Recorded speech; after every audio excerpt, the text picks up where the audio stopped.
debugs his systems manually using sed and awk. And through the use of Mace, I'll now introduce you to today's high-tech programmer for distributed systems, George Jetson. George is our space-aged distributed systems developer, and he's going to be using the Mace programming language, which will give him C++ performance and high-level features that'll make it easy to build this distributed system.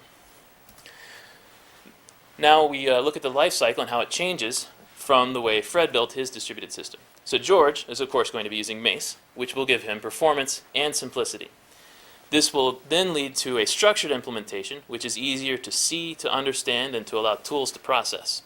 He'll still do small-scale testing on a LAN, and once it works, before he runs it on the internet, he's going to do some model checking of the implementation, which will allow him to correct a large set of the corner correctness cases which would have plagued his implementation on the internet.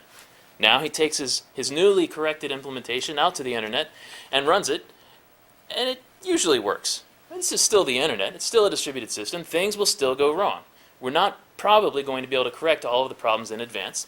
So Mace allows you to use automated path flow debugging and automated logging, which it provides as extra tools and facilities to help you out once you get to this point.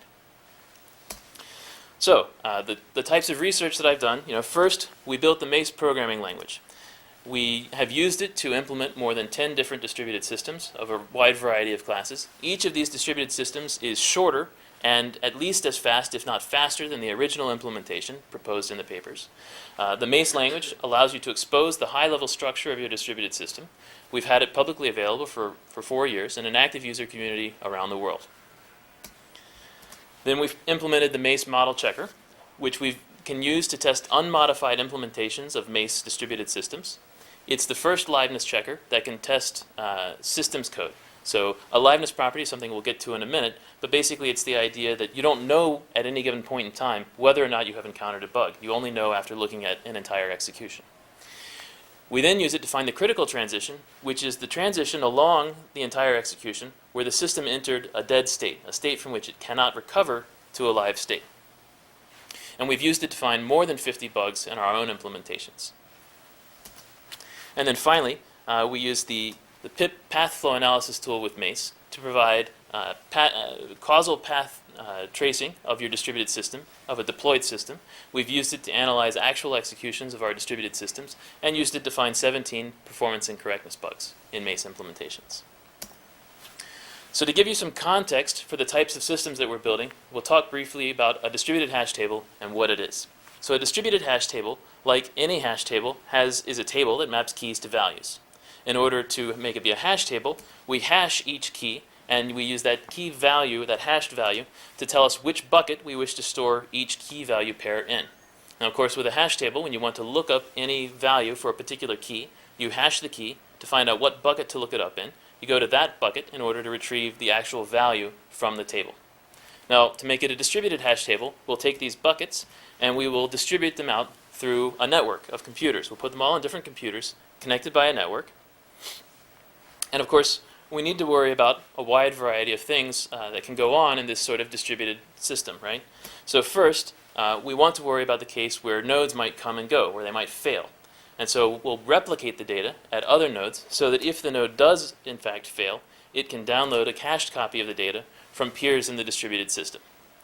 Also, we're going to run this on the internet, so we need to worry about the fact that nodes will come and go in perhaps quite large quantity. And as nodes come and go, we need to rebalance the data so that it is shared across all of the nodes in the distributed system. Now, because the system might grow quite large, we also need to have a set of routing tables, a method by which you can find the bucket that you're interested in very efficiently rather than looking at all of the nodes. You don't want to sift through 100,000 nodes of a distributed hash table to find the one node that has the data that you care about. So the routing table state will allow you to locate the node that has the bucket quite efficiently. Let's consider now how a query is processed through the distributed system. Suppose that the node on the left-hand side of the slide wishes to look for the value for the key 3. It constructs a message that asks for this value, and it uses the routing table to route this key to the node which is storing the bucket for the key 3. That node will then respond with the answer, well, the value for the key 3 is 9. This is how the programmer has envisioned a distributed hash table and how he's programmed it, how he expects it to work, and under many circumstances it's how the implementation will work. But let's consider a few scenarios, right? First, suppose that this node in the corner fails. When the node in the corner fails, it will lose its state while still being a node for the bucket 0. Now, of course, the designer expects that he will download a cached copy of the data from his peer prior to receiving any queries. And if this happens, everything will work fine. The query will ask for 3, the response will be 9. But suppose instead that the query arrived at the destination node before the cached copy. A naive implementation of a distributed hash table might incorrectly respond that there is no value for the key 3, simply because it hasn't downloaded that data yet from a peer. So what this means is that in order to get the implementation correct, we have to consider the orderings of all of the different messages that are going around in the distributed system. This isn't the only kind of problem, of course.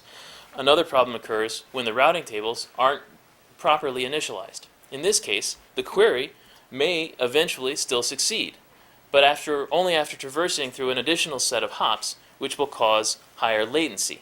From the operator's standpoint, however, he can't tell the difference except that the query took longer. He issued a query, and some abnormally long time later, he gets back a response. But what caused that anomaly?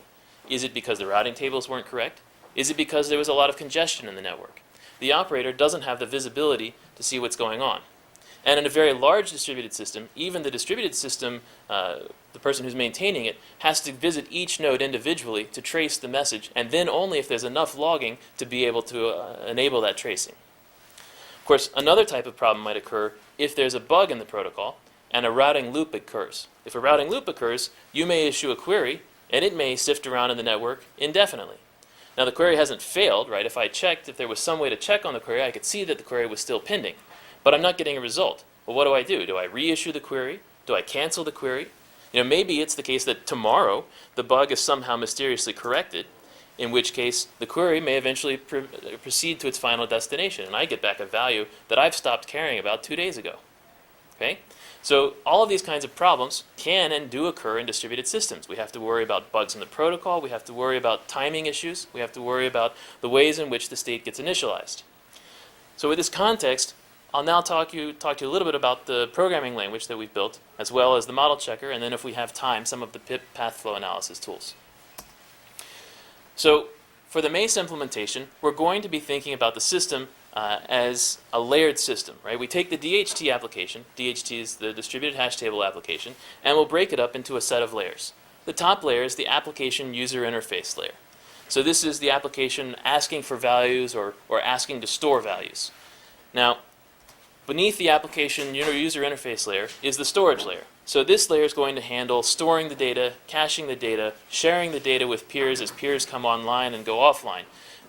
And so that's what it's going to be responsible for, is the data itself. It isn't going to worry about the structure of the system. The structure is the overlay network, which is what's being described by a protocol called pastry. So the pastry protocol organizes the nodes into a geometric structure, the ring, as well as a set of routing tables that allow you to jump across the ring to other nodes close to the node that you're trying to locate. Now we will implement the pastry specification, which was originally published in Middleware 2001, as a finite state machine. So we look at each node individually, and we will imagine or envision the state machine that implements this node. So in this case, we have a set of states and a set of transitions. There are 4 states, 4 high-level states. There's the initial state, the pre-joining state, the joining state, and the joined state. And then a set of transitions, which is given the state that you're in, when an event occurs, the state that you transition to, as well as the side effects that you execute. So we'll think about implementing all of our distributed systems as state machines in this fashion. Now, of course, we'll have low-level states as well, which you can store to maintain extra information, such as keeping track of the peer that you're joining. But this is how we will implement things in Mace, how we'd like to implement things. So how does it look when Fred decides to implement things, right? I've done plenty of these implementations myself, and I have to say, when you get done with the implementation, the unstructured implementation in C++, it ends up looking a lot like spaghetti code, right? So why is this? This is because you have to implement the data structures where you're maintaining the peer state. You have to implement the node state where you're keeping track of your own state. You have to implement the messages and all of the methods that go along with messages, such as printing the message when you want to do debugging. You have to implement the event handlers. When an event comes in, you have to implement the code which calls the handler that you want to execute. There's the dispatch, which is